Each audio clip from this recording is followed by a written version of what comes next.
All right, entrepreneurs, side hustlers, investors, business owners everywhere. Welcome to today's episode of the Seven Figures Club podcast, the podcast where we focus on helping you to join the 5% of business owners that generate seven figures a year in annual income and sales. So today's genius that we brought onto the show, amazing guy, I've been really excited studying and getting to know all of the different topics that he's an expert about. We've got Gary Ross here, and Gary is a communications trainer, coach, and consultant. His recent engagements have included a communication training program with proprietary e-learning for a professional services company, as well as consulting and coaching CEOs and C-level execs. Got a lot of entrepreneurs and C-level execs with the show. He also specializes in internal communication with teams on corporate transformations and integrations, M&A. So as you're starting to grow and scale your business, you've got different departments, and the ability of those departments can communicate and mesh well together is a key to success. His experience also reaches from the upper ranks of the Fortune 500 to small nonprofits in industries including healthcare, technology, manufacturing, consumer products, industrial products, food and beverage, hospitality, academics. He brings a world of experience, real world experience when it comes to leadership communication. Gary, excited to have you on the show. Welcome. There are over 32 million businesses in the U.S., and over 90% of them will never break seven figures in annual sales. So how do we as entrepreneurs or aspiring entrepreneurs break into that seven figures club? This podcast will relentlessly share the secrets, strategies, and tactics I've used to create 3 multi-seven figures businesses and bring in even more successful entrepreneurs than me to share their inspirational stories and tactics to success. You can create your dream business and life right now. So buckle up and let's go. Hey, thanks for having me, Leo. It's great to be here. So Gary, we always love to find out a little bit more about your background beyond the bio and kind of what led you down this path, this topic of expertise. One of the things we talk about often on this podcast is if you want to truly, achieve the type of success and level of notoriety and impact that we all want to have on business, our clients, our teams, leadership, the world, it starts out by becoming a true expert and really dominating certain topics. And when you become known as the expert in that area, that the go-to person, that's what leads to a lot of growth, a lot of success and impact within your career, business, et cetera. And so what were some of the key events that led you down this path of understanding the importance of certain types of communication, how that works into leadership and articulating a message to teams, clients, et cetera? What were some of those key experiences for you that led you to become an expert with this important topic? Well, we all have experts, or we all have our expertise, and you've got a lot of expertise, or a lot of experts rather, of folks that you work with. And it's great if we've got all that knowledge up here in our minds. We know what we know, and we know that we're good at what we do. And then when it comes to time to describe it to somebody, or actually sit with a client and explain to them what you should do, actually use the value of that expertise, we don't exactly know how to do it. And it's, so you can have everything up in your mind, and you can sometimes write things down and kind of your own chicken scratch or your own abbreviations. But if you don't know how to relate that to the folks who you're speaking with, you don't have the credibility. You lose your ability to persuade and influence, and then business can go out the window. So you asking about my background. I grew up as a journalist, actually, right out of school. I was in television and radio. And when you're a TV news reporter, you walk in the door every day, and you don't know what you need to necessarily be an expert in by 6 o'clock at night when the news comes on. So you got to be a quick study, and you got to be a quick study and be able to take all of that information that you hear from official sources, from men on the street that you might interview, and so forth, and distill that down into a minute or a minute 15, and be enough of an expert in that to be able to talk about it on the news.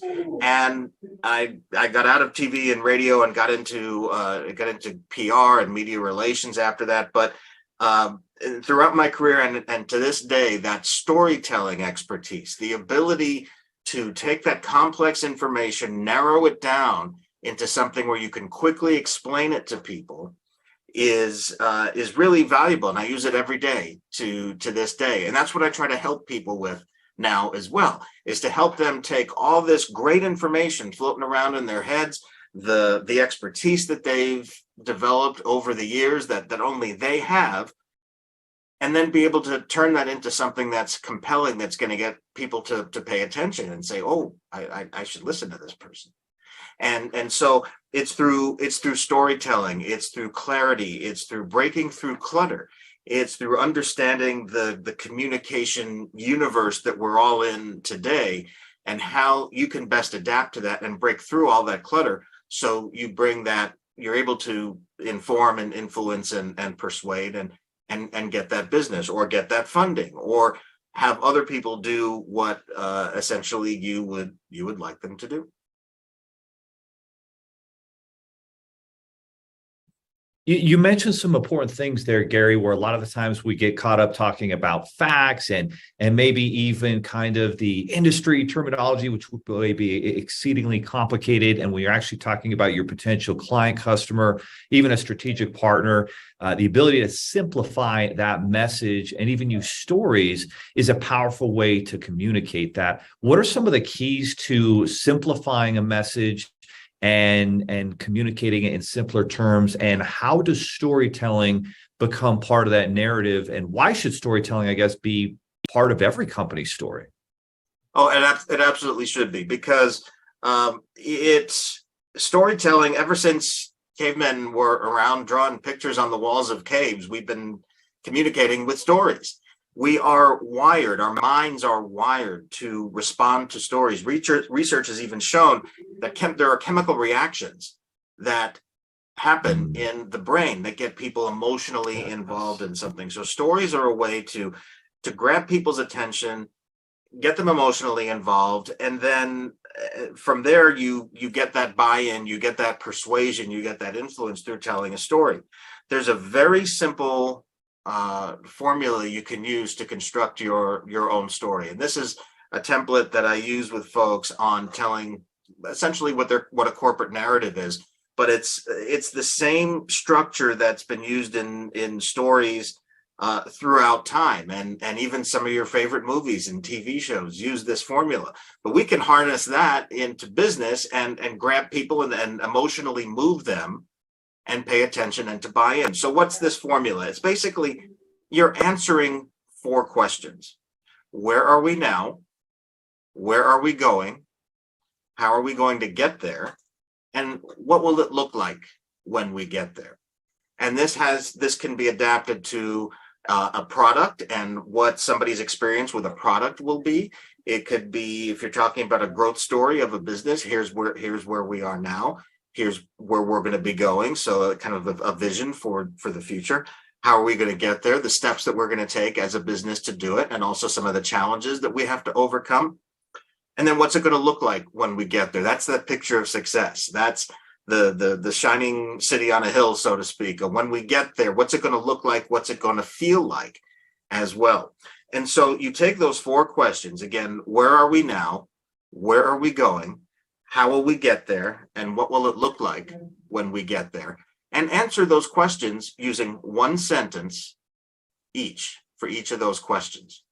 And then for each of those sentences, you can create some supporting messages or some clarifying messages for that, and back that up with some data as well. You can fit this all on 1 page. And when you get that, you have this powerful tool that is on 1 sheet of paper that explains where you're going. You're taking people on a journey. So this formula not only is something that all classic stories, or many classic stories, will follow, it also incorporates these age-old story elements of a challenge or a quest, bringing people along on a journey. So again, these 4 questions: where are we now? Where are we going? How will we get there? What will it look like when we get there? Think about, go back and think about, let's say, The Wizard of Oz. Okay. One of the timeless stories of the last several generations. Where are we now? We're stuck in Oz. Where are we going? We want to get back home. We want to get back to Kansas. How are we going to get there? We're going to follow the yellow brick road and get to the wizard, and he'll let us get home. And what will it look like when we get there? There's no place like home. So if you and that's what it'll feel like when you get home. So you think about some of the Wizard of Oz, Star Wars, Shakespeare, all have used this story construct. You can use it for your business too, to grab people's attention, emotionally move them, and have them come along with you. There's another thing to think about as well, another construct as you're talking to people, and you can, if you don't necessarily have the time or the inclination to tell a story, let's say over a brief conversation, you can, one thing that always helps to think about is, as you're communicating with somebody, think about what you want them to know, what you want them to feel, and what you ultimately want them to do. And this is good for internal audiences, but also for external audiences as well. Know, feel, and do. So what do you want them to know? What's the information that's important for them to have based on what you're looking to convey? How do you want them to feel about it? Do you want them to be excited? Do you want them to feel curious about what it is you're talking about? And then ultimately, what do you want them to do? What is the action that you want them to take? Thinking about what you want people to know, feel, and do can help you organize your thoughts into some very, very persuasive communication, both if you're talking to your own workforce or to people externally as well. A lot of times we fall into the habit of just thinking about the know and the feel part. You know, how many of us have been in a company where we get an email toward the end of the year that says, okay, here's how the business is doing. We're near our goal, but we need to finish the year strong. And if we all get excited and get behind this, we're going to have the best year ever that the company has had. So go out and finish the year strong. Well, okay, so that gave me information on what I want. What the company wants me to know is that we're near our revenue target, but we need more. It gives me what we want employees to feel. We want people to get psyched up to go ahead and finish the year strong. But it doesn't really tell me what to do. You know, finish the year strong is really, really vague. What do I do when I walk in the door in the morning or I flip on my computer in the morning? What do I actually need to do? A lot of us, believe it or not, forget to include that in our communication. So following that know, feel, do construct lets us cover those important bases and helps us create a communication, again, that'll persuade and inform and influence. It's really important, painting, having that clear call to action of what needs to take place for you to achieve that level of success. And the interesting thing that kind of came to my mind is attending a few events with Tony Robbins, where he talks about the importance of human beings having this need to, if you have a compelling future, that's something that drives you forward, helps you push through adversity. And painting what it looks like when we, follow the yellow brick road and we get back to home, and it's going to be amazing to get back there. That's what a lot of leaders don't always communicate. What are some of the more effective communication roles that you've kind of created or seen are effective, especially for leaders? Well, for leaders, several things are important. First among them, I believe, is authenticity.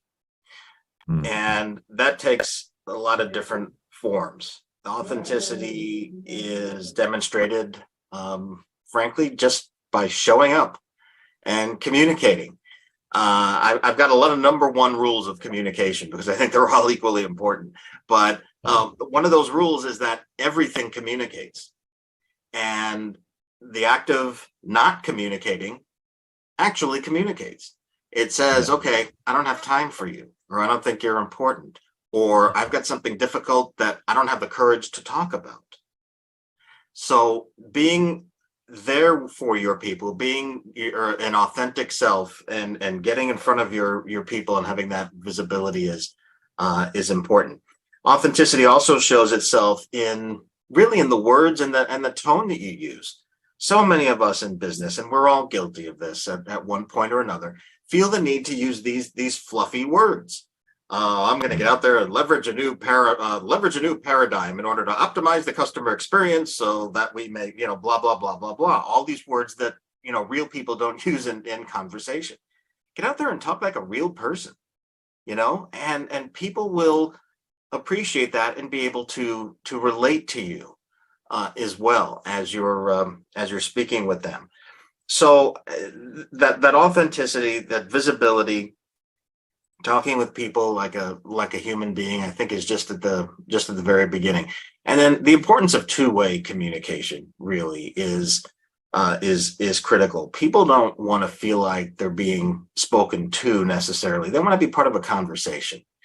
And if a leader can listen and then show empathy behind what somebody is saying and talking to them about, then that's that really does go a long way. And then authenticity also shows up in just simply leveling with people. Sometimes, and we can't avoid this in business, sometimes there's just bad news and there's no way around it. That's bad news. And sometimes we can try to spin it and it comes across as BS because people see through that. People's BS detectors are set to high these days, and they're able to see that. So just simply leveling with people and saying, here's the answer to that difficult question. Here's why that's the answer. Here's the thought that's gone behind it. And people ultimately, they may not like the answer to the question, but they'll appreciate being leveled with and being treated as somebody who deserves the right answer. Authenticity also shows up when a leader is not afraid to say, I don't know, or I don't know yet. And it's okay to say that. Say, I don't know the answer to that question, but I'm going to work to find that out. Or I don't know the answer to that question because we simply don't have it yet. There are a few things that need to happen before we can answer that question, but we hope to have an answer for you in 2 to 3 days or 2 to 3 weeks or whatever it happens to be. And people will pick up on that. And then that builds the all important ingredient in companies these days is trust. And so when you have that authentic communication style, you will develop that trust, and that'll help people. That'll lead people to follow you where you want to take them. Absolutely. It kind of reminds me a little bit of a book by Netflix CEO founder Reed Hastings, where he's talking about no rules, and this culture of candor. And so when it comes to, Gary, having some of those difficult conversations, let's say with an employee, with someone you're managing, and you have to give that constructive feedback, and it's very likely that it's going to be very difficult perhaps for that person to accept. What are some of the strategies in having kind of those difficult conversations to where somebody isn't defensive, but can actually, step back and try and, find a way to correct an issue, to get better? And what are some effective ways to tackle those difficult conversations? It goes back to authenticity. And if you're having a tough conversation with somebody, they're going to feel like they deserve to be leveled with, to have a real conversation. So again, what that looks like is sometimes, and when we have to have difficult conversations with people, it's just human nature. Nobody enjoys it. It's not fun. And so we try to sometimes couch that in flowery language, or it takes us 5 or 10 minutes just to get to the point. Or we've read emails that are delivering bad news, and it takes 5 or 6 paragraphs to get down to actually what is happening. So as much as you feel the urge to do that, deliver the news up top, and then go in and explain and have the conversation about why this needs to happen, or why a decision has been made. Give all that information and then just listen. And by listening, it's not, we don't want to listen just to be able to reply. Listening by listening to what somebody is saying and say, okay, how am I going to respond to that? How am I going to respond to that? How am I going to respond to that? Think about what somebody is actually saying and internalize it. And it's okay to take a breath or a pause or two before you begin your answer. And what that does is that allows you to have that empathy that people are going to respond to. So if you're concerned by doing these things, if you're concerned about somebody having just a negative reaction, or you're dreading the conversation, if you do these things, you're able to have a more, in most cases, stable kind of adult conversation with someone, where there's mutual respect, there's mutual listening and understanding. So taking the time to really listen for understanding and not to respond, and then having that two-way conversation. And again, if something comes up and you don't know the answer, say, you know what, that's a good question, and I'll get back to you with an answer on that. That's okay. People appreciate that.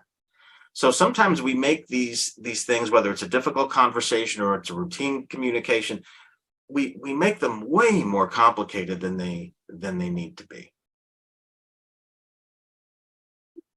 Yeah, no question. Let's talk a little bit, if we could, about the difference between communicating, maybe not verbally, but through writing, right? We've got emails, we've got social media, all these different platforms where we can communicate and reach out to people, to clients, to strategic partners, to members of our team, to our employees, et cetera. And we're trying to communicate those messages by writing versus the difference in doing it verbally. What are some of the key focuses that successful leaders use or great communicators use when they're writing, that they think that it is different writing, it's got to be mapped out in the right way, the right order sequence, et cetera? What are some of those keys that great communicators do when sending out those emails and those social media posts, because that's a big part of communication today? Yeah. It absolutely is. And this goes back to what we were saying earlier, where we have so much of that expertise and knowledge bottled up in our heads that we can feel like we just need to kind of disgorge it all at once. And so it gets out to the people we need. But what happens is it gets out to them in a form that's very hard for them to decipher. And the value of that expertise then has just been lost, because it's no good if people can't understand it, right? So what do we do to make sure we can do that?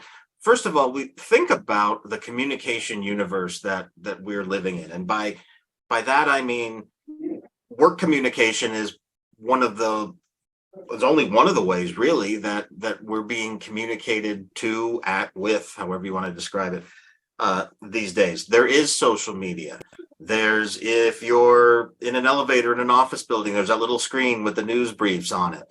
There's billboards on the sides of buildings. There's all these things that are battling for our attention. Well, guess what? Your work communication needs to battle for people's attention too, just like all those other things. And we've been conditioned now with social media, with Twitter and so forth, for people to see these bite-sized little nuggets of information to grab our attention. We see it, we move on. We see something else, we move on.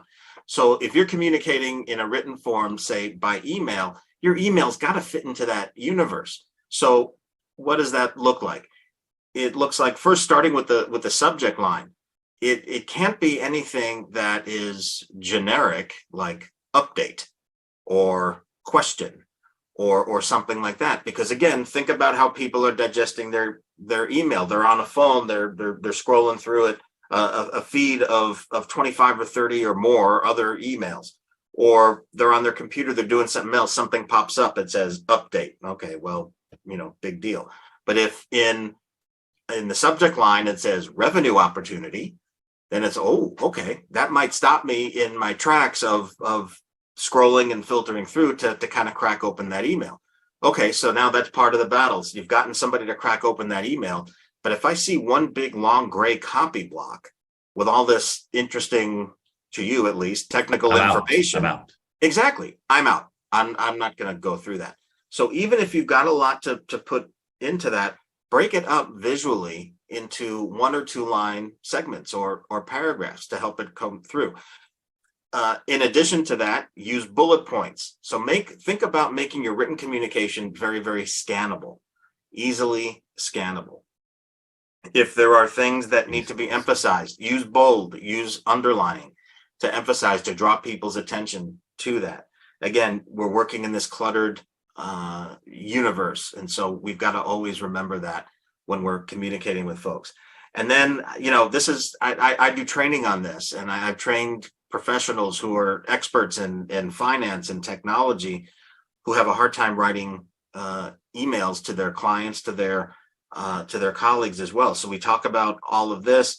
We also, believe it or not, talk about grammar. I don't like being a grammar cop, but there are some things that just will stand out and cause people to, what is this person trying to say?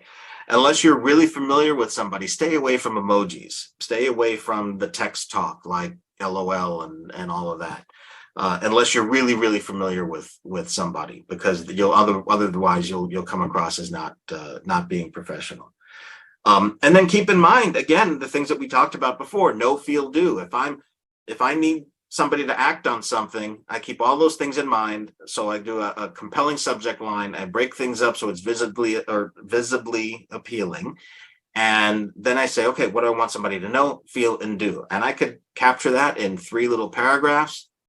Thanks, please get back to me. And that's it. And so that, and then also don't be afraid to be your own editor too. If you sometimes, and I do this all the time, if I feel like I've got something that I need to tell somebody, I'll write the whole thing out and then I'll look at it and I'm like, oh, nobody's going to read that. So I go back and I cut and cut and cut and cut. And I'm like, well, all right, this email, which is much shorter and visually appealing, is going to do the same job that short novel I wrote would have done, anyway, if somebody had the time to read through it, which they probably didn't anyway. So be your own editor and go through it and think about it before you send it. Guys, a lot of value bombs there when it comes to communicating effectively with email in terms of the way you structure, the simplicity, not using the confusing mumbo jumbo that you do in technical terms and making it easy to understand, and then not putting it in this massive blob of clutter, but very well organized, 1 to 2 lines at a time. That is a big key. You'll see that on MailChimp and other trainings with some of the email marketing groups out there, that those are some of the hacks there that help you communicate more effectively with your emails, which is so. Yeah. We all get, I get like 100 emails every single day, whether I want to or not. And so the ability to communicate there, pretty important. Yeah. And it's Gary, not just in marketing, it's for your day-to-day communication. Yes.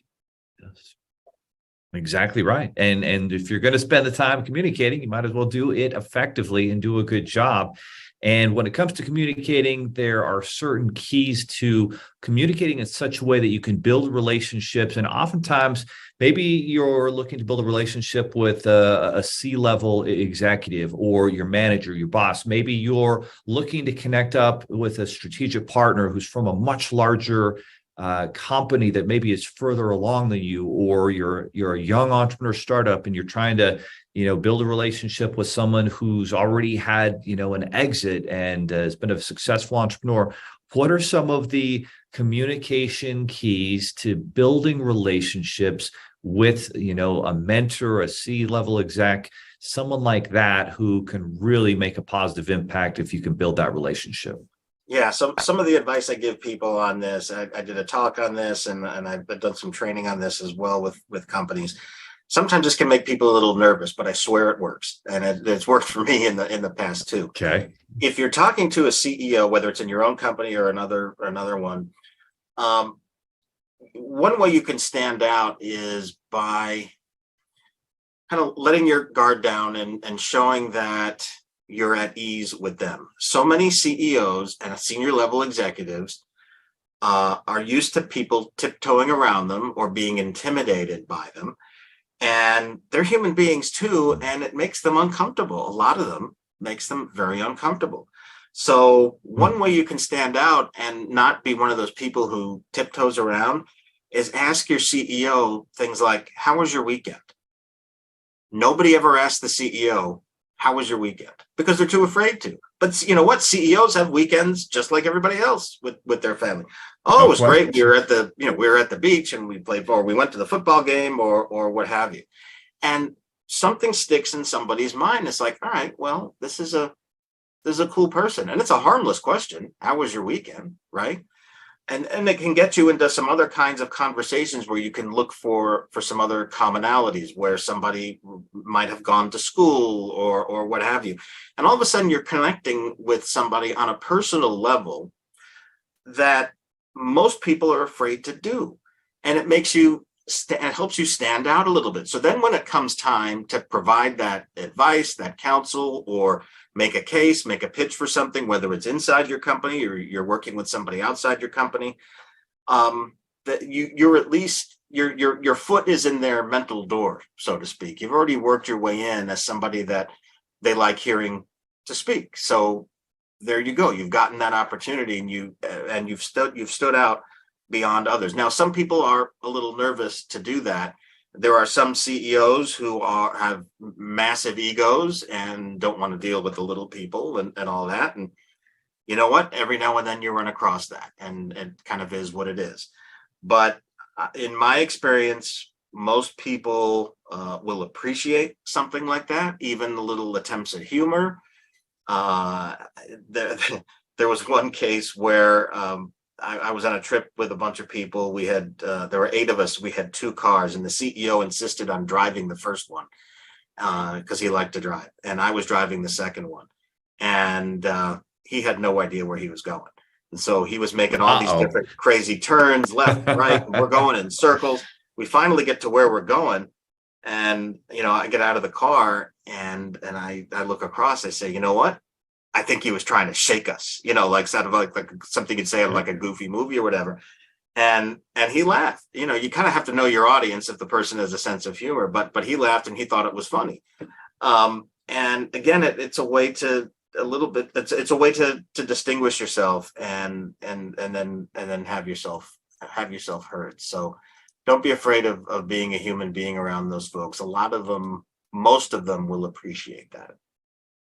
A lot of your message is that authenticity, keeping it real, communicating on the level of the person, of your audience, instead of trying to put on this facade and level of sophistication that just isn't needed and just isn't even effective, even at the highest levels. It's true. I mean, I'll tell you another quick story. Earlier in my career, I was in a company where I often had exposure to the president of the company. This is a large company, about a $3 billion company. And, wow. I had received coaching that, he didn't think that, I was easy to relate to or wouldn't be a good person for advancement and whatnot. And I don't know, there was one day where I went to go see him, and there was somebody else, another executive was in there, and it was just late at night, and I was tired and I didn't feel like putting on that formality facade that I had around this president, which I guess was working against me. And I just kind of became more of a human being in the course of this conversation. And I received coaching later that said, if you're more like that, more relaxed, you'll get in better with the CEO. So I was overcompensating because I was around this guy and thought, I needed to be Mr. Straight Lace and talk in dry corporate lingo. If I relaxed and actually showed my personality, then he would embrace me more as a colleague. And that was the coaching that I received. And this company, by the way, was, they had a fairly stodgy culture. So this was not, an informal startup by any stretch of the means. So that was an early lesson for me. Good lessons. So Gary, a lot of the listeners right now are, they're driving, they're on the treadmill and they're listening to this podcast and they're saying, wow, great information. I'd like to go further. And that's what we're all about in this podcast. We don't want passive listeners. We want people taking action, making progress, becoming expert, adding new skills and new keys to success in growing their business, in growing their career, and achieving more success, happiness, fulfillment, and impact. And so to do that, they need to take the next step. What is the next step that they can take to learn more about how to more effectively communicate, be a leader, communicate through the written word, through video, which is obviously important today? What's kind of the next step that they can take right now to, start mastering this skill? Well, do a communication audit, really, of yourself. Look at the communication that you send out every day, whether it's by video, whether it's email. I don't know if anybody still does memos, but anything, the way you communicate, look at the way you communicate, look at what, and then evaluate the responses that you get from that. What works? What hasn't really been working? And then look at that through the lens of some of the things that we talked about today, authenticity. Thinking about know, feel, do, using a story to break through, breaking through the clutter, being brief, using visually appealing structure in the written form. and go through and be honest with yourself on what needs to what you can change. Also, ask for feedback. Talk to folks who you work with and say, what do I do well? What can I work on? If we're looking to improve on something, it's time for a little humility and understand what it is that you can work on and to make your communication more effective. I have 11 e-learning courses that are available online at plus.insidecoms.com that are geared mostly for workplace internal communication, but address things like communicating bad news, two-way communication, business acumen for people who are communicating, and writing and speaking for internal audiences and so forth. Those courses, depending on how quickly you go through them, could take you a little more than an hour each, perhaps. But they've got videos, exercises, and also downloadable tools and little cheat sheets that you can keep and use forever to help you with these various things. And we talk about in those courses, we talk about no, feel, do, and storytelling. There's a whole course on developing a narrative and so forth. So it's at, again, plus.insidecoms.com and take a look at that. And then it's also the training and coaching that I do with companies and also with individuals as well on all of this stuff. But really the first step is to do, again, as I said, a communication audit of everything that you do, and then be honest what needs to improve.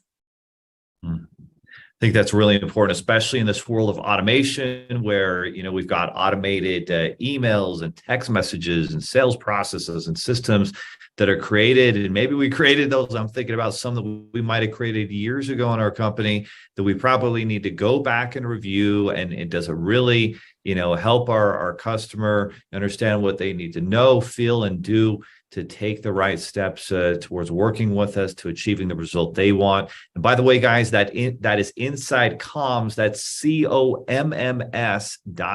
So plus.insidecoms, 2 M's in the comms there.com. And a lot of great information and training resources on communicating better. Gary even has programs with consulting, coaching, speaking, etc., to add a lot of value to you, your company, and team. So again, take action and check out those resources. And Gary, thank you for being a guest on the podcast. Hey, this was a lot of fun. Thanks, Leo. Are you looking for more 7-figure secrets, content, or even how you can launch your own recession-proof business? Then check out 7figures.com. That's the digit 7, FIGURES.com, where we share more videos, stories, strategies, funding solutions, entrepreneurial education, and even the secret business type that's recession-proof.